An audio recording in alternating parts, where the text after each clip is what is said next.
Ny malaza amin'izao fotoana izao moa dia resaka rivodoza fitia namoaka vaovao moa meteo Madagasikara ny hoe tafiditra antanety ny fitia niditra antanety tao amin'ny distrikany Soalala ilay rivodoza fitia tamin'ny 4 ora sasany teo raha ny fampitam-baovao avy amin'ny foibe ny famantarana ny toetrandro manodidina ny 270 kilometatra isan'ora ny rivotra miaraka aminy izay arahana tafiditra 100 kilometatra isan'ora manankaiky ny foibeny nikisaka ny anatsimo somary atsimo antsinanana izy ka nahafaka 80 kilometatra isan'ora efa ao anatin'ny orana mikija tanteraka ny fagatra boeny ny tapany avaratry ny melaky ary ny ilany andrefany betsiboka amin'izao fotoana izao hoy ny meteo Madagasikara. Araka izany moa dia filazana loza mitatao miloko mena ny fagatra boeny sy melaka, loza manambana miloko mavo ny fagatra betsiboka ny distrikany Anjorbe sy ny tsara tanàna. Urgent ny mikasika ny rivodoza alerte any Mahajanga, fokontany tsara rano Mahajanga,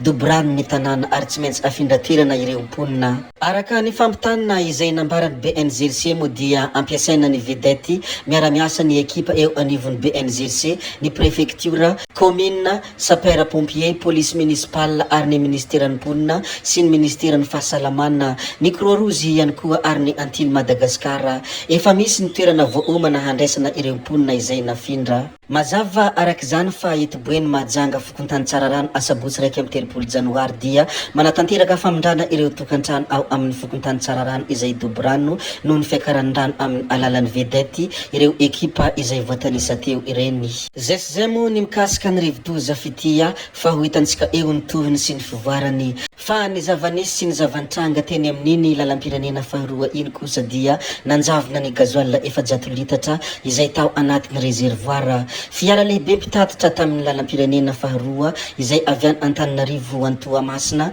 no naharana halatra solika teo amin'ny parkina antsampanany Manambato. Araka ny voalazan'ny loharanom-baovao moa dia napetraka tamina parkina misy mpiambina ity fiara ity rehefa hiainga maraina nefa nanjavona ny gazoil 400 litatra rehefa novakina ny reservoir raha ny vaovao mikasika an'ity zavatra izay niseho teny an-toerana ity. Araka ny loharanom-baovao izay navoaka ny Mikael Kamindia Mahazo moa dia nanao ny fikarohana ny mpitandro ny filaminana ka hita tany anaty kristrala sy trano iray tsy lavitra teo ireo gazoil izay nangalarina.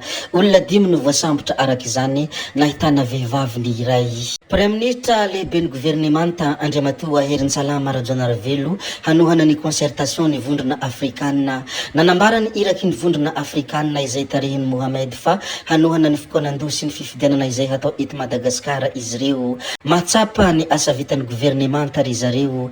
Ny premier ministre kosa dia nilaza fa misokatra amin'ny rehetra i Madagasikara ho tombotsoan'ny vahoaka malagasy. Ny zavatra anisan'ny nalaza sy nisongadina ny andro omaly moa dia ny sary sy ny soratra izay navoaka ny Andriamatoa Colonel Faneva izay mikasika any Andriamatoa Koufali Daya. Tsy azo lavina ary tsy azo odintsy hita fa anisan'ny tena malaza ao anatin'ny tambanjotra antserasera ny mikasika an'ity Koufali Daya ity izay voalaza fa mafia, voalaza ihany koa Ravatomanga faharoa. Raha tena mandinika lalina dia izany zavadrehetra izany dia mijanona ho fanisoram-potaka ary mijanona ihany koa ho fanindrikendriana satria betsaka ireo olona pomba Ravatomanga mbola eto amin'ny firenena izay tsy maty valavoan-kibo ka dia maninjika mafy any Andriamatoa Koufali Daya ary manao ny hezaka rehetra mba hanapotika any Koufali Daya satria izy rery ihany no sahy naninjika any mamy Ravatomanga voalohany. Colonel Faneva moa dia nitondra teny fisaorana sy fankatelemana ho any Andriamatoa filoha Colonel Randrianirina Mikael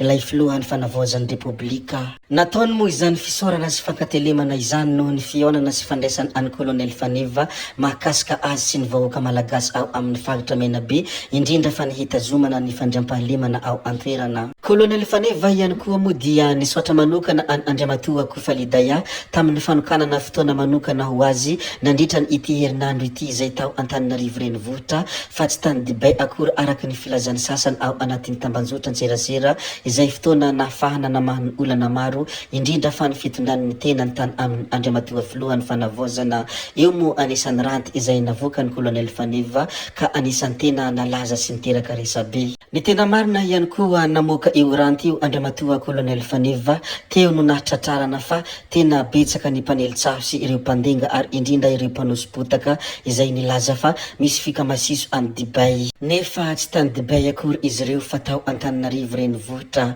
Tompoko vavy sy tompoko lahy, zay ihany koa no namarana ny video antsika koa dia mankasitraka anareo na vitanehano hatramin'ny farany ary mbola manentana anareo foana ny mbola hanaraka ny video manaraka izay alatsaka iato misesisesy zay fa tsy halavenen'ny resaka hametra veloma izahay veloma vetivety amin'ny manaraka indray no manao ny misimisy veloma ary tompoko lahy veloma tompoko vavy.